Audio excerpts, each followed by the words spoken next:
the unlikely event that they take power, the UDA will produce the president and the deputy president. That is to say that in the coalition, UDA will produce William Ruto as the president and also produce as the deputy president.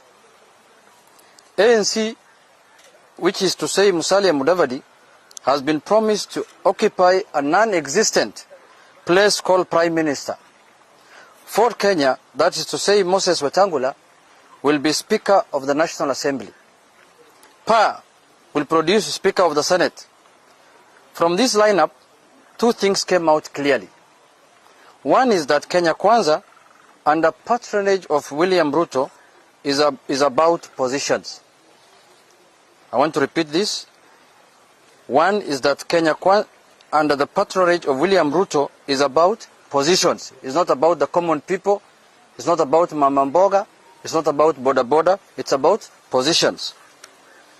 President, Deputy President, Speaker, which Ruto has shared between Wetangula to be the Speaker of National Assembly, Musalia to be Prime Minister, Kingi to be Senate Speaker, and Mutua to be Cabinet Minister. These are called positions. These things they have shared are called positions. Vyeo, vile alikuwa anasemanga. The very thing Ruto has condemned for more than 4 years. He has been telling Kenyans that their coalition, they are coming together, is not about sharing positions. It's about helping the common people. It's about helping Mama Mboga. It's about helping Boda Boda. Now, the thing has boiled down to sharing of positions.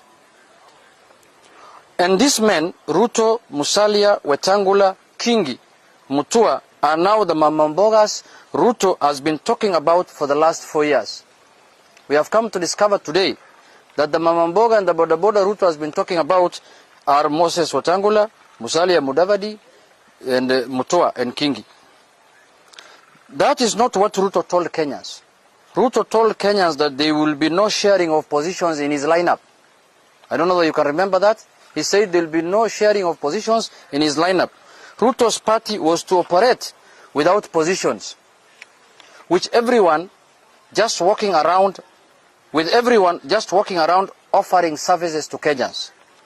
And the service was to be offered by Mama Mbogas, not Musalia Mudavadi, Kingi, Mutua, and Ruto himself. We have also noted the quotas that Musalia, Wetangula, Kingi, Mutua are supposed to meet in order to land the positions. We have no option but to pity these so-called party leaders and assignments given to them, quotas that they can't achieve. In a nutshell, we come to two conclusions. One is that Kenya Kwanza is a con of the decade. When the history of political conmanship is written, Kenya Kwanza will go down as the architect of the biggest political con game in independent Kenya. Musalia, Wetangula, Kingi, and Mutua have been conned by Ruto. I want to repeat this. Musalia, Wetangula, Kingi, and Mutua have been conned by Ruto. These 4 men have been conned. They have been conned. They have been allocated positions Ruto said will not exist. They have taken places we were told belong to Mama Mbogas. Now Mama Mboga has no space. Boda Boda has no space. Their positions have been taken by Musalia, Wetangula, Kingi, and Mutua. Our friends, Musalia, Wetangula, Kingi, Mutua, you are caught in the throes of an elaborate con game and a wash-wash scheme. You are being taken to the cleaners. You won't survive. Our thoughts and prayers are with you. To tell Musalia and Wetangula to deliver 70% of Western to Ruto is to con them. Because you know they cannot deliver that. Imagine if Musalia and Wetangula get 69.9%, they will not get those positions. 69.9%. They have to hit 70%. Is that not a con game?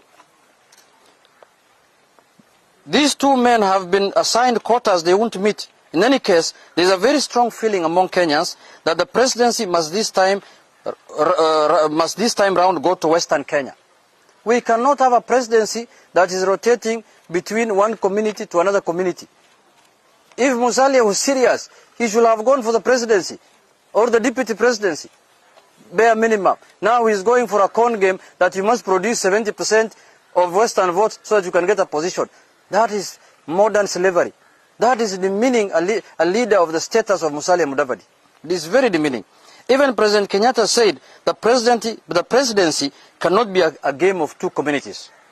To expect Musalia and Wetangula to deliver 70% of Western Kenya to Ruto is to tell them to prepare their own political graves. Ruto has buried them completely.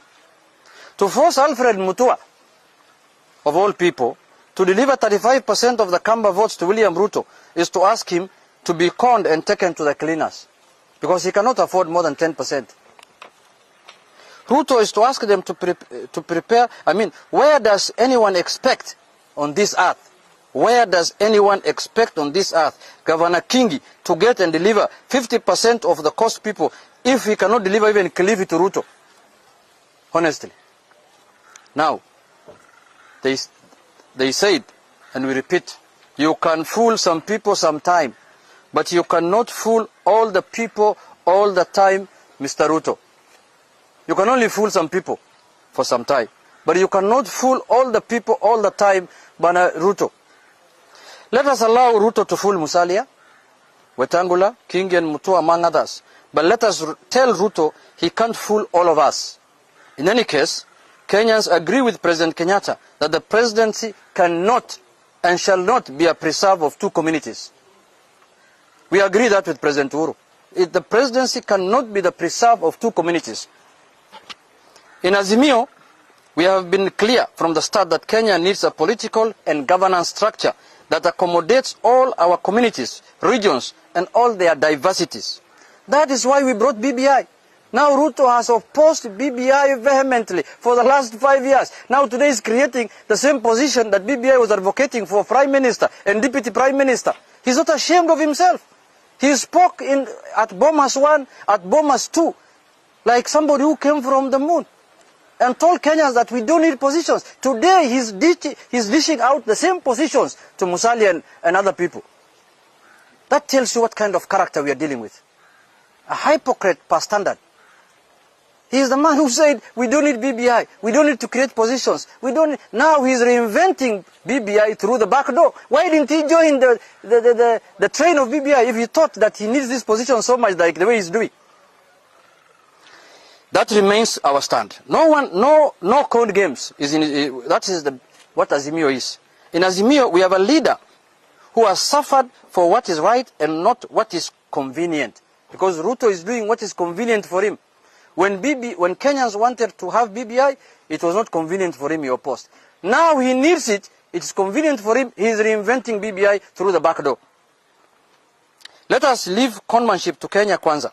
Let us pity Ruto conned victims, but let us stand with what is right. As Azimio, we are determined to end this politics of conmanship and of taking adult politicians to the cleaners.